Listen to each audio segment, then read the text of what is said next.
চলুন আমরা আরেকটা ইমেল পড়ে ফেলি আজকে। লিখেছেন, আসসালামু আলাইকুম রাসেল ভাই, আমি চাই আপনি আমার ঘটনাটি পড়ে শোনেন। এই ঘটনাটি আমার মায়ের মুখ থেকে শোনা। আমার নানু বাড়ি হবিগঞ্জ জেলার নবীগঞ্জ থানার ঘোলডুবা গ্রামে। আমার নানু বাড়ি তখনকার সময় ছিল গ্রামের শেষ মাথায়। এখন অবশ্য গ্রাম অনেক বড়, 80 দশকের কথা বলছি আমি। আমার নানু বাড়ি দেখতে অনেকটাই আই শেপের মতো। এক সারিতে 4টি পাকা দালান, বাড়ির সামনে উঠোন, তারপর সমান্তরালে বসার ঘর, বাংলা ঘর বলা হয়ে থাকে। বাড়ির পেছনে পুকুর, বাঁশঝাড়, তারপর ধুধু প্রান্তর। আল আমিন আমার মায়ের চাচাতো ভাইয়ের ছেলে, বয়স 3 বছর, বেশ ফর্সা, দেখতে খুব সুন্দর ছিল আর খুব চঞ্চল ছিল। বলে রাখা ভালো, আমার নানু বাড়ির পেছন দিকটা বেশ ভয়ানক ছিল। গ্রামের শেষ মাথায় হওয়ার কারণে দিনের বেলায় ও নিস্তব্ধতা বিরাজ করত। আর ওই দিকটা অনেকেরই অনেক ভয়ের অভিজ্ঞতা আছে। সেটা না হয় আজ না বলি, ফিরে আসি আল আমিনের কথায়। ওই দিন দুপুর থেকেই আল আমিনকে খুঁজে পাওয়া যাচ্ছিল না। খুঁজতে খুঁজতে বিকেলের দিকে তাকে পাওয়া যায় বাঁশঝাড়ের নিচে। ঘরে নিয়ে আসা হয় তাকে। সংজ্ঞা ফিরে পেলে সে বলে পুকুরের পাড়ে খেলতে গিয়েছিল। তারপর আর কিছু মনে নেই। সমস্যা শুরু হয় সন্ধ্যার পরে। ধীরে ধীরে তার খিঁচুনি হতে থাকে। অদ্ভুত ভঙ্গিতে মোচড়াতে থাকে বিছানার ওপর। দেখতে দেখতে বাড়ির সব মানুষ ভিড় করে তাদের ঘরে। সবাই হুজুরকে ডাকতে বলে, আর আমার আপন মামা ডাক্তার ডাকতে গেলেন। বলা বাহুল্য, তখনকার সময় ডক্টর পাওয়া সহজ ছিল না। আর এর মধ্যেই আমার চাচাতো মামি, যিনি একটু এই সব বিষয় জানতেন, তিনি আল আমিনকে আল কোরআনের সূরা ইয়াসিন পড়ে ফু দিতে বলেন। কিন্তু তার পড়া শেষ হওয়ার আগে আল আমিন বিছানা থেকে উঠে দৌড় দেয়। কয়েকজন তাকে থামানোর চেষ্টা করেও পারেনি। এত ছোট বাচ্চা এত জোরে দৌড়ানো অসম্ভব। আবার খোঁজা হয়, লাইট হ্যারিকেন নিয়ে খুঁজতে। ইতোমধ্যে হুজুরও এসে পড়েন। আল আমিনকে বাঁশঝাড়ের নিচে পাওয়া যায়। হুজুর দোয়া দুরূদ পড়েন। পানি পড়া আল আমিনের বাবাকে বাইরে রাখেন। তিনি বলেন যা। তা শুনে মাথায় আকাশ ভেঙে পড়ে। হুজুর বলেন যে এ সারানো আমার সাধ্যের বাইরে, আপনারা অন্য হুজুর দেখেন। তিনি আর কিছু না বলে চলে যান। এরপর মামা ডাক্তার নিয়ে আসলে তিনিও কোনো সদুত্তর দিতে পারেননি। তিনি তাকে সিলেট মেডিকেল নিয়ে যেতে বলেন। সারা বাড়ি শুদ্ধ আল আমিনের অদ্ভুত কণ্ঠের আর্তনাদ। দু তিনজন লোক মিলে বিছানায় ধরে রাখতে বেগ পেতে হতো। এরপর মামা ডাক্তার নিয়ে আসলে তিনিও কোনো সদুত্তর দিতে পারেননি। তাকে সিলেট মেডিকেলে নিয়ে যেতে বলা হয়। ধীরে ধীরে রাতের বেলায় নিস্তেজ হয়ে পড়ে আল আমিন। ওই দিনই গাড়ি রিজার্ভ করে সিলেট মেডিকেলে তাকে নিয়ে যাওয়া হয়। ডাক্তাররা পরীক্ষা করে কোনো রোগ খুঁজে পেলেন না। ওই দিন সন্ধ্যায় শুরু হয় তাণ্ডব, যা দেখে হতবাক ডাক্তাররা। না, এর সাথে কোনো রোগের মিল নেই। ঘুমের ওষুধ দিয়ে ঘুম পাড়ানোর চেষ্টাও কাজে আসে না। এইভাবে 3 দিন চলার পর ডাক্তাররাই হাল ছেড়ে দিয়ে কোনো বড় হুজুরের কাছে নিয়ে যেতে বললেন। বিশ্বাস করতে বাধ্য হলেন এমনও কিছু আছে এই প্রকৃতিতে। তারপর তাকে নিয়ে যাওয়া হয় সিলেটের তখনকার এক বড় পীর সাহেবের কাছে। তিনি রাতে জিন হাজির করতে পারেন এবং 7 জন জিনের নজরে পড়েছে আল আমিন। এবং এই 7 জিন একে অন্যের ভাই। 7 জিনই কোনো না কোনোভাবে পঙ্গু। কারো হাত নেই, কারো পা নেই, কেউ অন্ধ তো কেউ বধির। তারা একসাথে থাকে এবং থাকে ওই পুকুরের পাশে বাঁশঝাড়ে। তাদের পিছু ছাড়ানো খুব কঠিন কাজ হবে, কারণ তারা পঙ্গু হওয়ায় খুব রাগী এবং গোয়ার টাইপের জিন ছিল। পীর সাহেব নিজেও অপারগতা প্রকাশ করেন আর বলেন এর সমাধান করতে হবে বাড়িতেই। তিনি এক তান্ত্রিকের সন্ধান দেন। সেই তান্ত্রিক প্রথমে আসতে চায় না, পরে অনেক কাকুতি মিনতি করার পরে অনেক টাকার লোভ দেখিয়ে তাকে রাজি করানো হয়।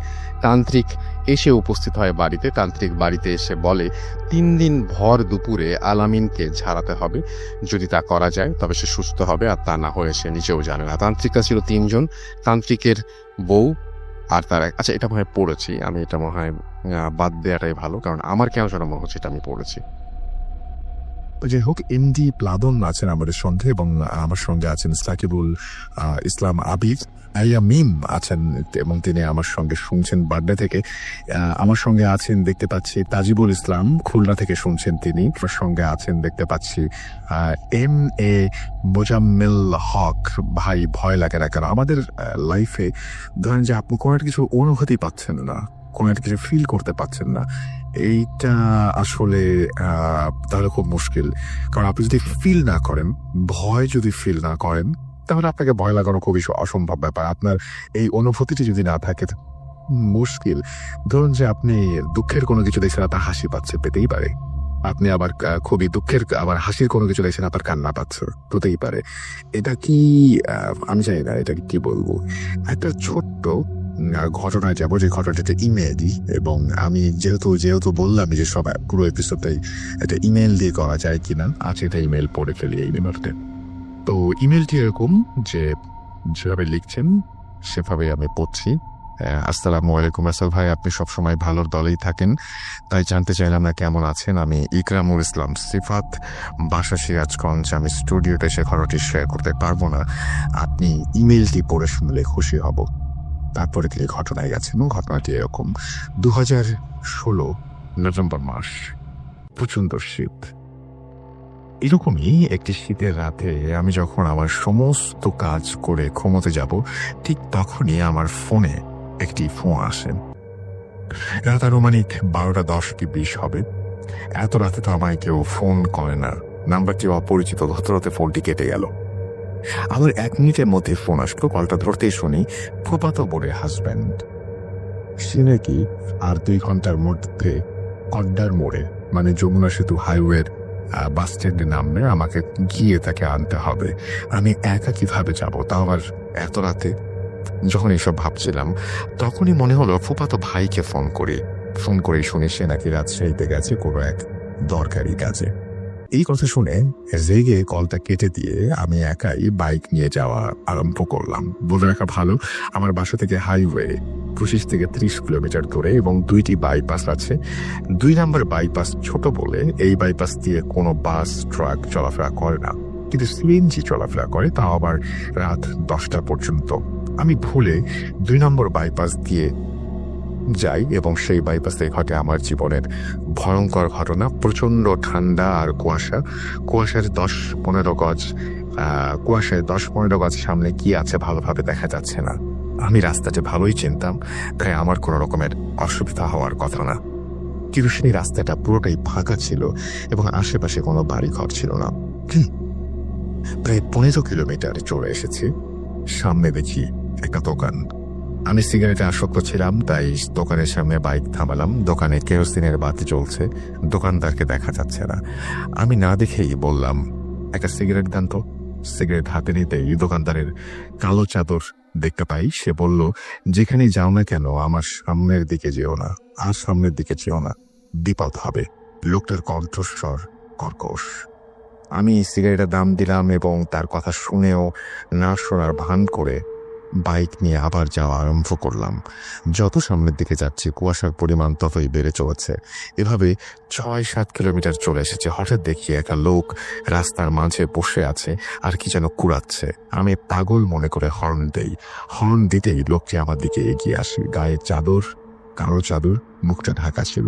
সে আমাকে বলল, নিষেধ করেছিলাম সামনের দিকে না আসতে, এসেছো যখন চলো। আমার সাথে কণ্ঠ আমার খুব চেনা লাগছিল, দোকানদারের কণ্ঠ। আমি তখনও বুঝি নাই যে কিছুটা ঘটছে আমার সঙ্গে। সে যখন আমার হাতটা ধরলো, বুঝতে পারলাম এতটাই শীতল ছিল সে হাত যে আমার হাত আবুশ হয়ে যাওয়ার উপক্রম হলো। আর তার শরীর থেকে পচা দুর্গন্ধ আমার নাকে এসে লাগছে, যেন সে মরে গেছে। এবং মানুষ মারা গেলে যেরকম দুর্গন্ধ হয় ঠিক তেমন। হঠাৎ করে মুখের দিকে তাকাই, বলে বুঝাতে পারবো না কি ভয়ঙ্কর ছিল সে মুখ। বিভৎসভাবে এক পাশে থেতলে আছে, অজর ধারায় রক্ত পড়ছে।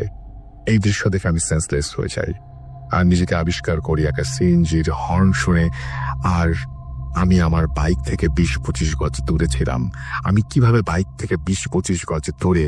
সিএনজি ড্রাইভার বলল, কি হয়েছে, তুমি এখানে এইভাবে পড়ে আছো কেন? সব খুলে বললাম তাকে, এবং সে বলল, আমিও তাকে অনেকবার দেখেছি। আমি এখনো একটা প্রশ্নের উত্তর পাইনি, এত অন্ধকারেও আমি তার মুখ আর অঝোর ধারায় রক্ত পড়ার দৃশ্য কিভাবে দেখেছিলাম। এটাই আমার ঘটনা। ভালো লাগলে পড়ে শোনাবেন। থ্যাংক ইউ, আপনার ঘটনার জন্য আপনাকে অনেক ধন্যবাদ। আমরা এখন একটা অডিও ক্লিপ না, আমরা সরাসরি একটা ইমেইলে চলে যেতে পারি। আরও একটা ইমেল শুনবো, এবং সেই ইমেলটি পাঠিয়েছেন আমাদের একজন লিসেনার, যেভাবে লিখেছেন ফারহানুর রহমান। আমি সেভাবেই পড়ছি। রাসেল ভাই সালাম নেবেন, কেমন আছেন তা বললাম না, কারণ আমি জানি আপনি সবসময় ভালোর দলে। কিছু কারণবশত আমি স্টুডিওতে এসে ঘটনা শেয়ার করতে পারলাম না, সেজন্য আমি দুঃখিত। ঘটনাটি পড়ে শোনাতে খুশি হব। আমি ভূতফ্রমের একজন নিয়মিত লিসেনার। আমি ফারহানুর রহমান রাবিন, বাড়ি নাটোর জেলা লালপুর উপজেলায়, পেশায় একজন সংবাদকর্মী। উপজেলা প্রতিনিধি হিসেবে কাজ করায় এলাকায় আমার ভালোই নামডাক আছে, সবাই সাংবাদিক রবিন বললেই চেনে। সেই কারণে অনেকের কাছে আসে বিভিন্ন কারণে আমার কাছে। এলাকায় কোনো দুর্ঘটনা বা ঘটনা ঘটলে আমি সবার আগে জানতে পারি। সেরকমই একটি ঘটনা আজ আপনাদের সাথে শেয়ার করবো। আজ থেকে গত 1 সপ্তাহ আগে রাত্রি 8:30 আমি আমার এলাকার এক সাপ্তাহিক পত্রিকা অফিসে, আমি আর আমার এক বড় ভাই বসেছিলাম। একটি লোক আসলো অফিসে, এসে বলল, ভাই, আমাদের ওখানে একটি লাশ পাওয়া গেছে, আপনারা আমার সাথে চলেন, আমি আপনাদের নিতে এসেছি। বড় ভাইয়ের কোথাও কাজ থাকার কারণে তিনি যেতে পারলেন না। আমি ক্যামেরাটা নিয়ে তার সাথে মোটরসাইকেলে পেছনে বসে রওনা দিলাম। 1 ঘন্টা যাওয়ার পথে থামলাম এক মাঠের ভেতরে। আমি বললাম, ভাই, লাশ কোথায়? আর পুলিশ কাউকে দেখছি না। আমি তাকে বললাম, কে আপনি? এখানে তো কিচ্ছুই নেই, কে আপনি আমাকে এখানে কেন নিয়ে আসলেন? জবাবে তিনি আমায় করলেন, ভয় পাবেন না, আমার নাম সোহেল, আমি আপনাকে এখানে কাজেই নিয়ে এসেছি, এমনিতে নিয়ে আসিনি। ওপরের দিকে তাকান। আমি দেখলাম উপরের দিকে একটা বৈদ্যুতিক তার আছে, ওখানে একটি কারেন্টের খুঁটিও আছে, তার সাথে কি মানুষ ঝুলন্ত অবস্থায় নড়াচড়া করছে না। দূর থেকে মনে হচ্ছে মারা গেছে। ক্যামেরা বের করলাম ছবি উঠাবার জন্য, কিন্তু ক্যামেরাটা অন হচ্ছিল না। মনে করলাম হয়তো চার্জ নেই। পকেট থেকে মোবাইল বের করে দেখি একই অবস্থা, অন অফ করছি, আবার অফ হচ্ছে। তারপর আমি সোহেলকে বললাম, তুমি এলাকার লোকজনকে বলো এখানে আসতে, আমি এখানেই আছি। আমি ভাবলাম লোকজন আসলে তাদের ফোন থেকে থানা পুলিশকে ইনফর্ম করব। সোহেল বলল, ভাই, 10টা বাজে, এখানে একা থাকবেন, ভয় পাবেন না তো? আমি বললাম, আরে ভাই না, আমি এগুলো তো অভ্যস্ত, আমার ভয় লাগে না। সোহেল মোটরসাইকেল স্টার্ট দিল আর বলল, ভাই, লাশটি তাড়াতাড়ি দাফন করার ব্যবস্থা করবেন প্লিজ, কেউ মারা গেলে বেশিক্ষণ রাখতে হয় না। তাই বলে সে চলে যায়। আমি বললাম, এমনিতেই বললো হয়তো বা, আমি অপেক্ষা করছি এলাকাবাসীর জন্য। ভাবছি 0.5 ঘন্টা হয়ে গেল, কেউ কেন এখন আসছে না, এত দেরি তো হবার কথা না। এভাবে 2 ঘন্টা কেটে গেল, কিন্তু কেউ আসছে না। আমি দাঁড়িয়েছিলাম সেই খুঁটির সামনেই। পকেট থেকে মোবাইল বের করলাম, অন করে দেখি ফুল চার্জ। আমি তো অবাক। এরপর মোবাইলের ফ্ল্যাশ লাইটটা অন করলাম। লাশের ওপরের দিকে লাইট জ্বলতেই আমি যে দেখলাম, আমি আসলেই অপ্রস্তুত হয়ে গেলাম। দেখলাম এ আর কেউ নয়, সেই যে আমাকে অফিস থেকে নিয়ে এসেছে এত দূরে, সোহেল। আমি দেখলাম লাশটির চোখ দুটো নেই, মনে হচ্ছে কেউ যেন খেয়ে নিয়েছে। এবং এই দৃশ্য দেখে আমি ওখানে আর দাঁড়িয়ে থাকতে পারি, দিলাম এক দৌড়। কিছু দৌড়াতেই পেছনে তাকিয়ে দেখি সেই কারেন্টের খুঁটিটা আর দেখা যাচ্ছে না। মনে করলাম হয়তো অনেকে দূরে চলে এসেছে, কিন্তু এটা কি? খুঁটিটা আমার সামনে, পিছনে হওয়ার কথা ছিল, আমার সামনে কি করে এলো? আবার পেছন করে দৌড় দিলাম।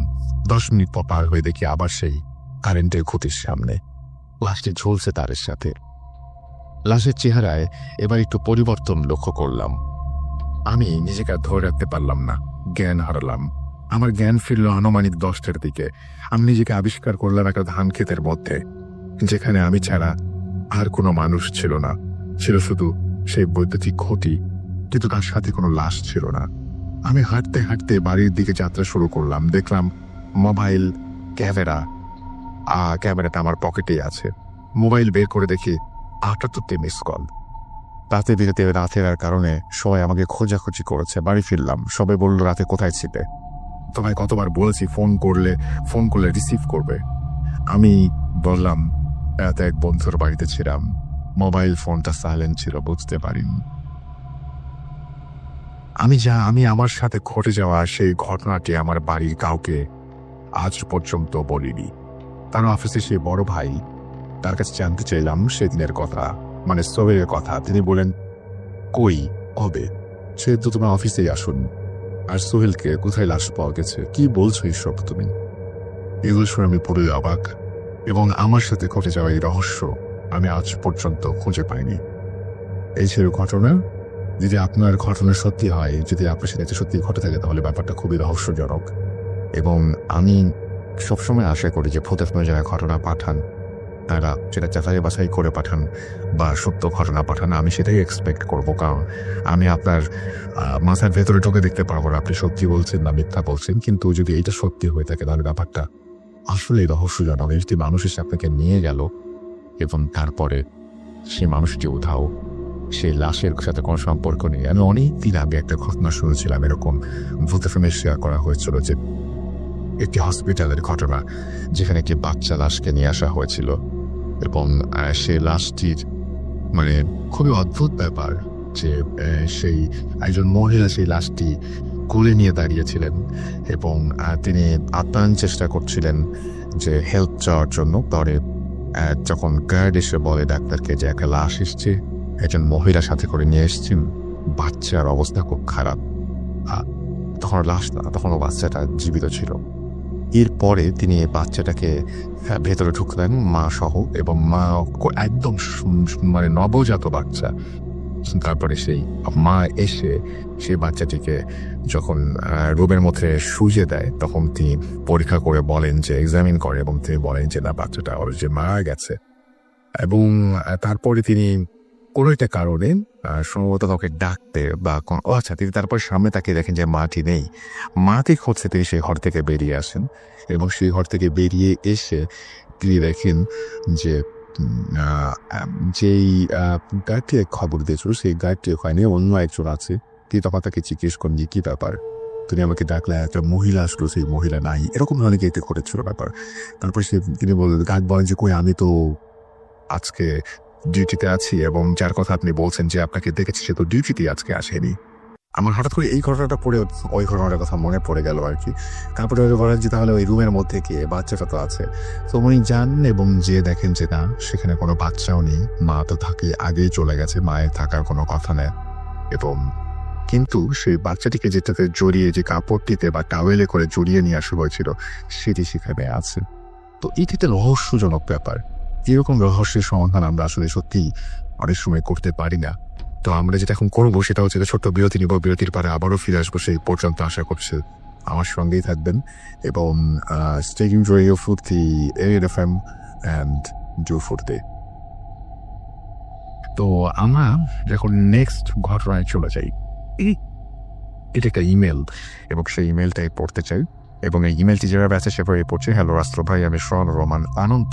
আপনারা যদি দেখতে চান তাহলে আমাদের যে ভিডিওটা আছে সেই ভিডিওতে তাকে আপনি খুঁজে পাবেন। এবং তিনি লিখেছেন, আমি তার এই মেইলটা পাওয়ার পরেই আমি তাকে আমারও মেইল ব্যাক করি এবং বলেছি যে ঘটনাটি আপনি একটু নিশ্চয় করেন যে ঘটনাটি সত্যি, এবং যদি সত্যি হয় তাহলে আপনি আপনার ভিডিওটা আমাকে পাঠিয়ে দেন। তারপরে উনি আমাকে তার ভিডিওটা পাঠিয়েছেন। তো আমি পড়ছি, আপনি চাইলে ভিডিওতে গিয়ে দেখতে পারেন, খুঁজে পেতে পারেন তাকে। তিনি লিখছেন যে কারণ, আচ্ছা চিনতে পারছেন কিনা জানি না, কারণ অনেকদিন স্টুডিওতে গিয়ে ঘটনা শেয়ার করা হয় না, তার কারণ আমি ঢাকার বাইরে থাকি এখন বেশিরভাগ সময়। যাই হোক, আমার ঘটনা শেয়ার করবো ভেবে অনেকদিন বসেও লিখতে পারিনি। কেন যেন ঘটনাটি লিখতে গেলে নিজেকে ঘটনার স্থানে আবিষ্কার করি। এই ঘটনাটি আমার এক কাজিনের হাজব্যান্ডের কাছ থেকে শোনা। তিনি ওমানে থাকেন এবং কনস্ট্রাকশনের কাজ করেন। এটি তার সাথে এক কর্মী নাম মুরাদ, তার সাথে 2014 সালে ঘটেছিল। একবার তারা একটি ফিলিং স্টেশনে নির্মাণের কাজের জন্য ওমানের একটি জায়গায় যান, যেখানে প্রায় পুরো জায়গাটি ছিল মরুভূমি। ভোর থেকে রাত 9টা পর্যন্ত তারা কাজ করত। তাহলে থাকতে দেওয়া হয়েছিল মরুভূমির মধ্যে অবস্থিত একটি পরিত্যক্ত বাড়িতে। আমার কাজিনের হাজবেন্ড এবং আরো 8-9 জন মিলে সেই বাড়িতে ছিল। যেহেতু সারাদিন কাজ করতো এবং রাতে ফ্রি থাকতো, অনেকেই রাত জেগে দেশে কথা বলতো। ঠিক তাদের মধ্যে কেউ কেউ দেখতো ওয়াশরুমের ভেতর কে যেন কান্না করছে, কিন্তু সামনে গেলে কান্নাটা থেমে যেত। বিষয়টা কেউ তেমন সিরিয়াসলি নেয়নি। যেদিন ঘটনাটি ঘটেছে সেদিন রাতে মাত্র 2 জন বাড়িতে ছিল, আর বাকিরা সব ঘুরতে স্থানীয় শহরে যায়। মুরাদ, যার সাথে ঘটনাটি ঘটে, তিনি এবং একজন রুমের মধ্যে বসেছিল, কিন্তু পাশের জন্য এবং পাশের জন বাংলাদেশে তার বউয়ের সাথে মোবাইলে ঝগড়া করছিলেন এবং মুরাদ ভাইয়ের ঘুমের সমস্যা হচ্ছিল। তিনি পাশের একটা রুমে ঘুমানোর জন্য যান এবং গিয়ে দেখেন যে ওই রুমগুলো সব তালা দেয়া, একেবারে শেষ প্রান্তে একটা মাত্র রুম খোলা আছে।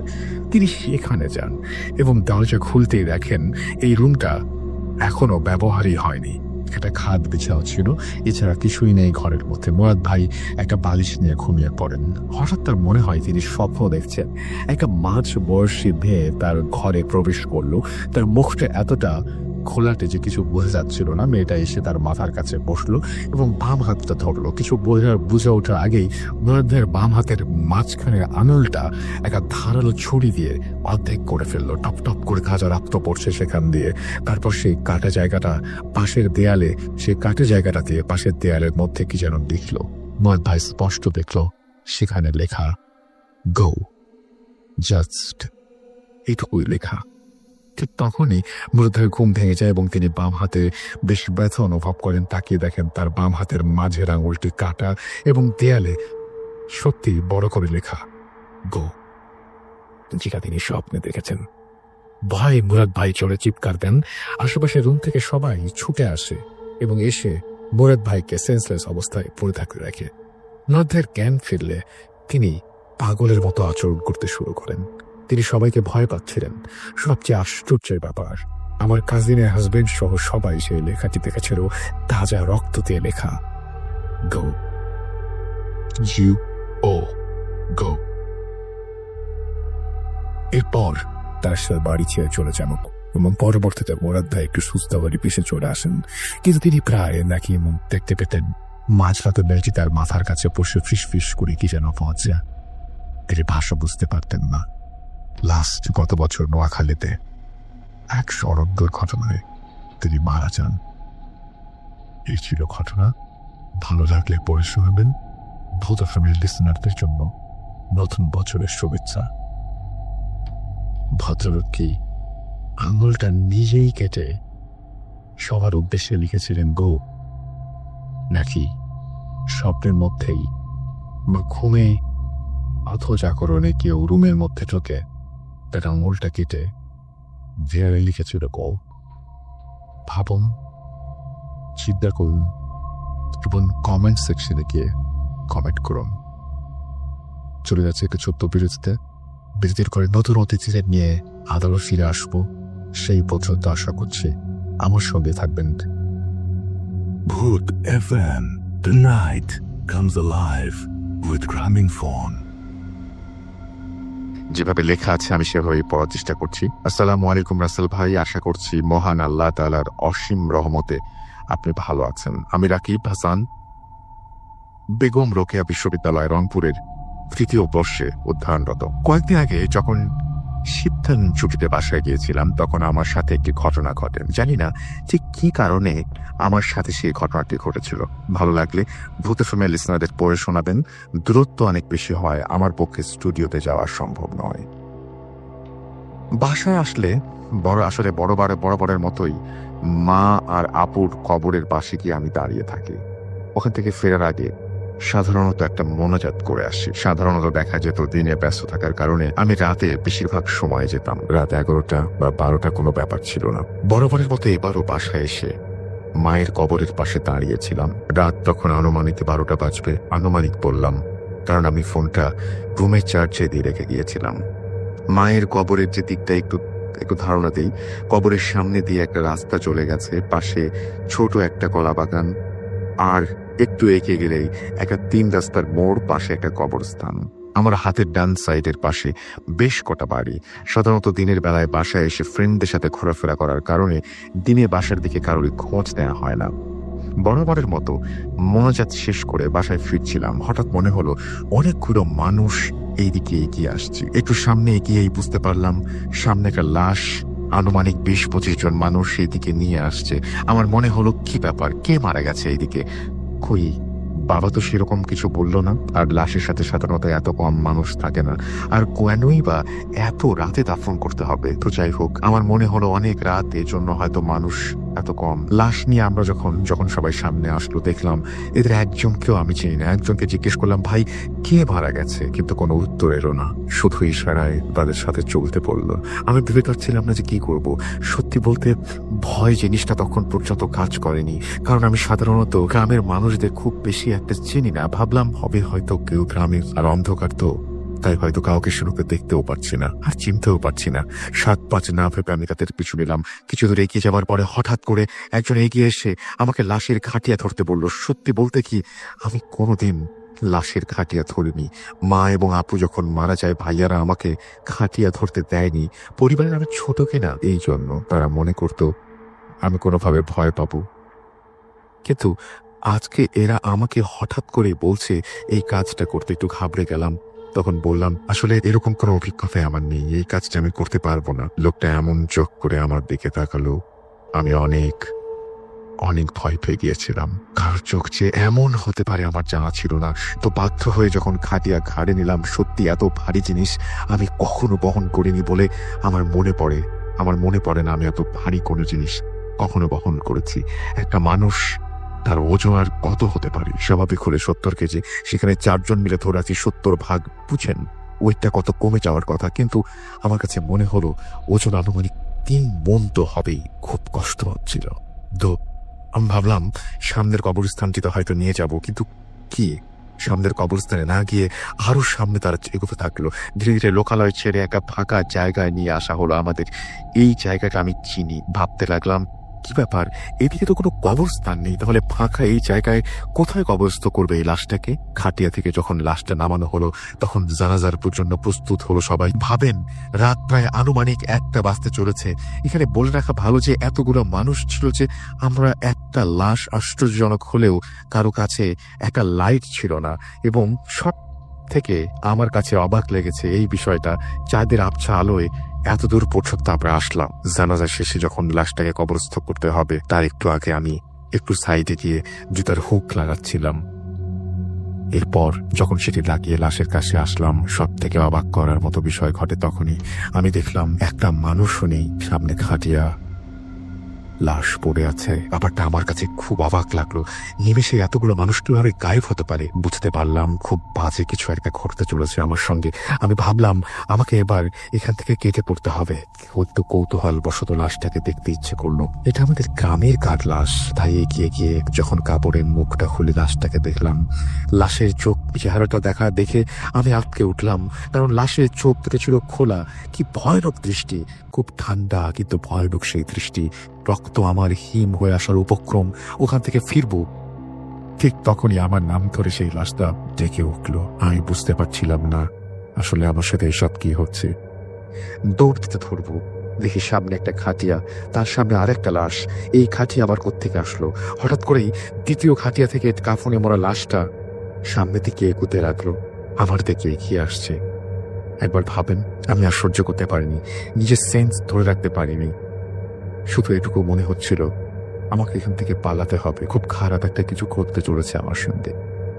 সেন্স যখন ফিরল, শুনলাম দূরে মসজিদে আজান দিচ্ছে, ফজরের আজান। এই ভরা ঠান্ডায় আমি ফাঁকা জায়গায় সেন্সলেস হয়ে পড়েছিলাম সারা রাত। চিন্তা করেন কি ভয়াবহ অবস্থা। পরে বাসায় ফিরে আসার পরে রুমের দরজা খোলাই ছিল। বাবা হয়তো বুঝতেই পারিনি আমি বাড়িতে ছিলাম, বুঝতে পারলে হয়তো অনেক খোঁজ করতে এতক্ষণে। এটা কি জাস্ট একটা দুঃস্বপ্ন ভেবে সেদিনের মতো ঘুমিয়ে পড়েছিলাম। জানি না কি ঘটেছিল সেই রাতে আমার সঙ্গে আর কেন ঘটেছিল। রাকিব হাসান ফেসবুকের আইডিও দিয়েছেন। আমি ধরে নিচ্ছি যে আপনি যা বলছেন সেটা 100% সত্যি, এবং সেটা যদি সত্যি হয় তাহলে সত্যি খুব ভয়ঙ্কর। আমরা চলে যাবো একটা ছোট্ট বিরতির পরে আবারও ফিরে আসবো। সেই পর্যন্ত আমাদের সঙ্গে থাকবেন, কারণ নতুন অতিথি নিয়ে আসতে হবে।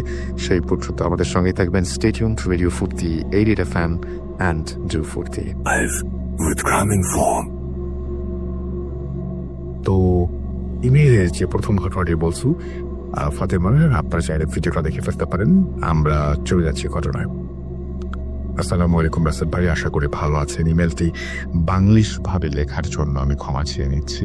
আমার নাম ফাতিমা মাহমুদ, আমি মিরপুর 11-তে থাকি এবং একজন মেডিকেল স্টুডেন্ট।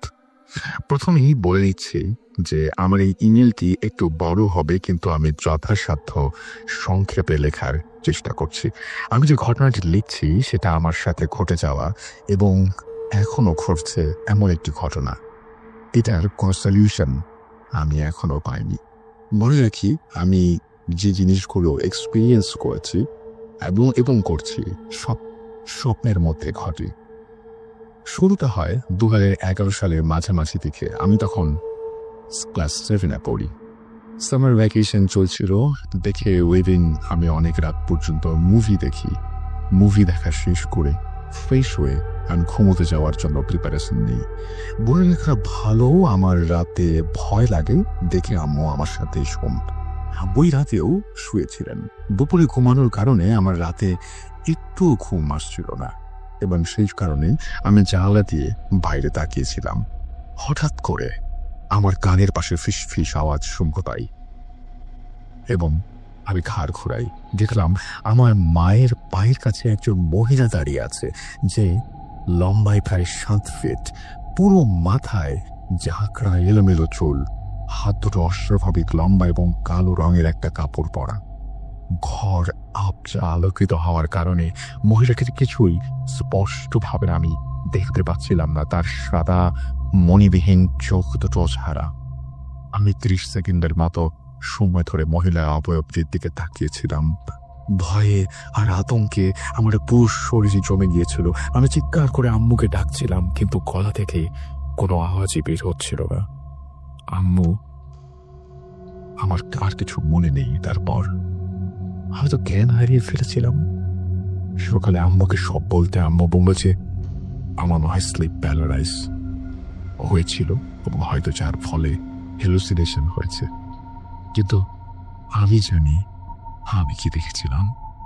ঘটনাটি ওখানে শেষ হয়ে গেলে ভালো হতো বা বেঁচে যেতাম। ওই রাতের পর আমি প্রায় প্রত্যেক রাতেই সেই মহিলাকে স্বপ্নে দেখতে লাগলাম। বিভিন্ন ভাবে আমাকে ভয় দেখায় সে। 2014 সালে কোরবানির আগের দিন আমি দুপুরে ঘুমিয়েছিলাম, কারণ রাতে ঘুমানো আমার জন্য প্রায় অসম্ভব হয়ে পড়েছিল সেই সময়। ওই দিন আমি স্বপ্নে আবারও সেই মহিলাটিকে দেখতে পাই। স্বপ্নের এক পর্যায়ে সে হামাগুড়ি দিয়ে এসে আমার ডান পায়ে কামড় দেয়। আমি প্রচন্ড ব্যথায় ঘুম থেকে জেগে উঠে পায়ের দিকে তাকাতেই দেখি পায়ের আঙুলের কাছে এটা কামড়ের দাগ। দাঁত বসে গেছে এবং দাঁত বসে গেলে যেমন হয় ঠিক তেমন। আমি বাবা মাকে সাথে সাথে গিয়ে সব বললাম এবং তাকে দেখলাম তারা এবার আমার কথা বিশ্বাস করলেন। আব্বু পরদিন সিলেটের এক পরিচিত হুজুরের কাছে নিয়ে যান। হুজুর আমাকে আয়না থেকে দূরে থাকতে বলেন। তিনি আব্বুকে বলেন যে আমি যখন ঘুমাই রাতে আমার রুমের জানালা থেকে এবং জানালা দিকে জেগে কেউ একজন অন্ধকারে দাঁড়িয়ে আছে কিনা এটা দেখার জন্য। আব্বুর কাছ থেকে জানা যায় পরে যে সত্যি আমি যখন ঘরে ঘুমিয়ে থাকি রাতে, তখন আমার রুমের সোজাসুজি রাস্তায় একজন লোক দাঁড়িয়ে থাকে এবং এক দৃষ্টিতে রুমের দিকে তাকিয়ে থাকে। দারোয়ানকে বলেছে লোকটার সাথে কথা বলতে, কিন্তু 30-40 সেকেন্ড ব্যবধানে লোকটা উধাও হয়ে যায়। এভাবে করে অনেক দিন কাটার পর একদিন আমি স্বপ্নে দেখি যে সেই মহিলাটির সাথে যুদ্ধ করে তাকে মেরে ফেলি এবং সে বলে যে সে আবার আসবে। এরপর আমি তাকে আজ পর্যন্ত দেখিনি, কিন্তু এখন যেটা দেখি সেটা হচ্ছে কিছু জিন আমার সাথে বন্ধুত্ব করতে চায়। তা বলে যে আমাকে পছন্দ করে, দেখে আমার কাছে আসতে চাই কিন্তু পারছে না। আমার এখন এমন অবস্থা হয়েছে যে আমি আমার স্বপ্নগুলোকে মন থেকে মুছে ফেলতে পারি না, ভুলতেও পারছি না। এক সময় প্রচন্ড রাগ হয়, আবার এক সময় প্রচন্ড খুশি, আর সবই অকারণে। শুধু সেই স্বপ্নগুলোই বারবার দেখতে ইচ্ছা করে। এক ধরনের অবসেশন তৈরি হয়ে গেছে আমার এই স্বপ্নগুলো নিয়ে এবং সেগুলো নিয়ে চিন্তা করতে। হয়তোবা এই অবসেশনই আমার পজিশনের প্রথম ধাপ। ভালো লাগলে পড়ে শোনাবেন। দোয়া করি যেন এভাবেই হাসি খুশি থাকেন। ভূত এফএম আপনাকে ছাড়া কল্পনা করা যায় না। এটি ফাতেমা মাহমুদ। ঘটনাটি তিনি চমৎকারভাবে গুছিয়ে লিখেছেন। Thank you very much.